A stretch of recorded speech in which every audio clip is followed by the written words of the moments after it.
In this video, I've got 4 more brand new custom weapons you can make in Fortnite Creative 1.0, and there's no UEFN needed. So I've got a weapon where you have to complete a minigame to be able to shoot it, a weapon that swaps between dealing no damage at all, basically, and dealing an instant kill, a weapon that switches between 2 weapons, which is really sick, and finally a weapon that allows you to get a disguise when you actually kill a player. So first, let's go over the minigame one. So first, you're going to need an input trigger, just like all my other videos, and for the input type, put standard action, and the standard input is to fire, and then show on HUD you can turn that to off because it's quite annoying. And then guys, you're going to want to scroll to the bottom and make sure you put registered player behavior to require registered. Also guys, you're actually going to want to wait for the device to register the players. So for me, I've done this by using on player spawned on the spawn pads. You could do this however you want, so you could use a mutator zone, or you could use when the player picks up the weapon. It's really up to you, but for me, I've done all the player spawners on player spawn. It's going to send an event to this input trigger to register the player.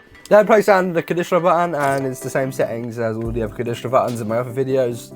So it can be used by to all, allow interaction to off, consume key items to off, and require holding items to on. When you scroll across from the functions tab, make sure you put activate when seen from the input trigger that we just set up on input pressed. And then guys, go to the events tab on the conditional button and make sure you put on activated send event to the input trigger Zapatron to unregister the player. And then guys, we're going to need to set up the mini game, which they're going to have to complete to be able to actually shoot the weapon. So for me, I've done the header text as complete mini game, and then the description text to fire the whatever weapon you put. So for me, I've done the Zapatron. Then the movement speeds, this is how fast meter travels. So for me, I've done 200, and the good zone size, I put this to 10%. And then position zone randomly on. Perfect zone size, I put that to off, and the perfect zone position. And then the color doesn't really matter, you can put it to wherever you want. And then you're going to want to put begin interaction for instigator when seen from the conditional button on activated. And then guys, we're going to have a timer, which is actually going to let the player actually shoot the weapon once they complete the minigame. So when they complete the minigame, there's going to be a timer that goes off, which allows them to shoot the Zapatron, because you're obviously going to need to charge up the Zapatron. So for the duration, I put this to 4 seconds. Can interact to no, applies to, make sure you put that to player. Completion behavior to reset. Timer color, doesn't really matter. Timer running text, I put this to fire the Zapatron that shows on the player's HUD. And the timer label text, I put this to extra large so they can see it clearly. And then you're going to want to make sure start with the sim from is the skill and interaction device on success. So when they do complete the minigame, it's going to start this timer. Then when you scroll across to the events tab, make sure you put on success send event to the input trigger to register the player. So it re-registers the player on the input trigger. So then they can do this whole process again. And then finally, you're going to want to drop in whatever weapon you want in this conditional button. So for me, I've done the Zapatron. Also guys, you're going to want to go back to the skill and interaction device and make sure you put on fail send event to the input trigger to register the player once again. So they're going to get registered either if they fail or if they succeed. If you have a normal like sniper or like a shotgun or something, then you could turn the timer down to maybe 1 or 2 seconds. But for the Zapatron, you have to charge it up. So that's why I put it to 4 seconds. So if it's just a normal weapon, you might want to put the timer to 1 or 2 seconds. Now I'm going to come on to a weapon that you either deal max damage or you deal no damage at all, basically. So first, place down an input trigger, and it's the same settings on this one, but without the required registered. So instead, it's just input type of standard action and standard input to fire, and show on HUD to off. And then place down your conditional button, and for the settings in this, it's the same as any of the others. And then activate when seen from the input trigger that we just set up. I've renamed all these devices, and the same for this one. So I wrote Zapatron for each of these devices so it's easier. And then the same for this one-shot weapon. And then you can drop in whatever weapon you want. I recommend you do single shot weapons, not full auto weapons. So I recommend you do shotguns or pistols. Some of the shotguns were bugging out, I don't know why. So I've used a heavy shotgun, and as it only has 1 pellet. But the weapons which had multiple pellets, so like any other shotgun, they were bugging out a bit. You might find that as well. So I recommend you might have to put a heavy shotgun or some type of semi-auto pistol. And then you're going to need a random number generator, which is just going to randomly generate if you're going to get max damage or hardly any damage. So for the value limit, I put that to 2, the winning value to 0, the roll time to instant, the reset delay to 1 second, because we don't want them to spam this, the zone direction to backwards, the length to 2, the visible during games to no, and play audio to off. And then when you scroll across to the functions tab, make sure you put activate when seen from to the conditional button we just set up on activated. And then guys, the zone might not appear straight away. You might have to cut and paste the random number generator, and then you should see 2 boxes.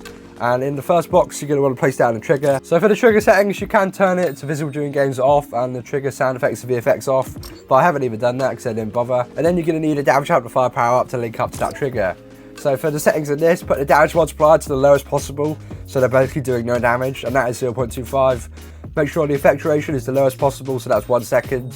And respawn to yes, time to respawn to instant, ambient audio off and pickup audio off, and who can see this power up to none, and make sure the effects are on none. And then when you scroll across to the functions tab, make sure you do pick up when receiving from the trigger we just set up on triggered. So that's the one right here. And then what you're going to want to do is make another trigger, and then we're going to need another damage amplifier. And this is going to be the max damage, so you put the damage multiplier to the maximum, which is 4. And then it's the exact same settings as the previous one. So effect duration to 1 second, respawn to yes, time to respawn to instant, ambient audio and pickup audio to off, who can see this power up to none, and effects to none. And then pick up when receiving from the trigger, one shot, the second one, which is untriggered. Make sure these damage amplifiers are only being triggered by one trigger. Make sure they're not being triggered by both of them. So each damage amplifier is being triggered by one of the triggers, and there's a 50% chance of which one the player's going to get when they shoot their weapon. If you want this to be more or less than a 50% chance, all you'd have to do is come in here and set the value limit to a bigger size. Say you wanted this to be 4, then you put the value limit to 4, and then you could put the length to 4. You could have 3 triggers that activate the one dealing no damage, but the 0.25, and then 1 trigger that activates the one that does 4 times damage. So basically they'd have a 25% chance then of dealing the maximum amount of damage. It's really up to you, but for me I've done 50%, so I've done 2 triggers. Now I'm going to come onto a weapon that actually switches when you shoot it, so you switch back and forth between 2 weapons, which is really cool. So place down the input trigger again, and the input type is standard action, and standard input is the fire again, and show on HUD to off. And then you're going to need your conditional button for this, and it's the exact same settings as the other ones, and activate when receiving from the input trigger on input pressed. And for me, I've renamed this to swap W, which means swap weapon. It's just a quick way of writing it. And then you're going to need a trigger, guys, because we're basically going to have an item remover to remove the weapon, and then we're going to grant them a new weapon, which is going to be their second weapon. Because if you remove the weapon instantly, then the shot won't actually go off properly. So we're going to need a trigger, and for the settings in this, all I've changed is trigger delay to the lowest possible, which is 0.25 seconds. And then you're going to want it to be trigger when receiving from the conditional button we just set up, and then we're going to need to set up this item remover and item granter. So for the settings in the item remover, all you're going to want to do is play audio off, and then remove when receiving from the trigger delay we just set up on triggered. By the way, guys, you're going to want to drop in your first weapon into this conditional button, and the first weapon into this item remover. So for me, I've done the Dragon's Breath Sniper. I'm going to have 2 weapons that do fire damage. So there's a fire bow and a fire sniper, and they swap between each other. And then for the item granter, you're going to want to put on grant action to keep all, because we don't want them to lose their weapons, all the weapons in the inventory. And then equip granted item to yes, because we're going to want to have the player to equip the item when they get granted a new one. And then you're going to want to put grant item when receiving from the trigger delay that we just set up on triggered. And then you're going to want to drop in your second weapon into this item granter. So for me, I've done the fire bow. And then, guys, we're going to basically need to do the same system for the second weapon. So place down another input trigger, and this one's the same. So standard action is to fire and show on HUD to off. And then for the conditional button, it's the exact same settings here. Activate when receiving from the input trigger for the second one, which we just set up on input released instead. This is going to be on input released, as this is a bow. So when they have to charge up the bow. But if you did a normal weapon, then you could put input pressed.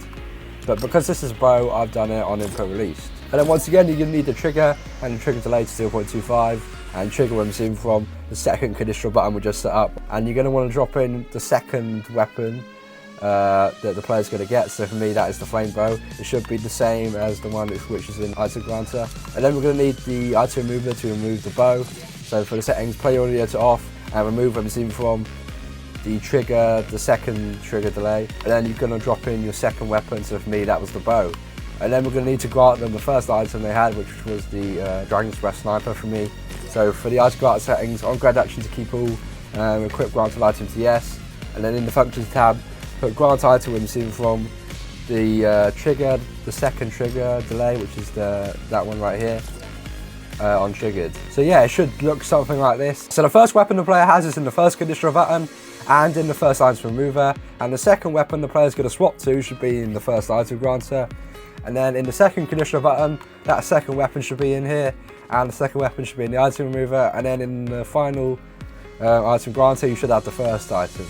So yeah, it just cycles back and forth between each other. And then finally guys, I'm going to show you how to make the weapon which gives you a disguise when you get a kill. So first you're going to need Elimination Manager. You don't need to change any settings in there at the moment, so let's come on to the conditional button. For the settings, it's the exact same as any of the others, so these 4 settings right here. And then activate where I'm seeing from the Elimination Manager device on elimination. So disguise to apply, you can put that to whoever you want, but I'd put a default disguise, the default combat disguise. And then you can customize any of these settings, like how the disguise breaks on attack or how the disguise breaks on damage. And then apply disguise to instigator when seen from the conditional button we just set up on activated. And then you're going to want to drop in whatever weapon you want. When they get a kill, they get a disguise. So for me, I've done this heavy sniper. If you want to check out how to make more custom weapons, make sure to check out the videos on screen now. I've got 4 more parts for you to watch. This is only part 5. If you do have any more ideas, make sure to put them in the comments down below. Thanks for watching this video, guys. Peace.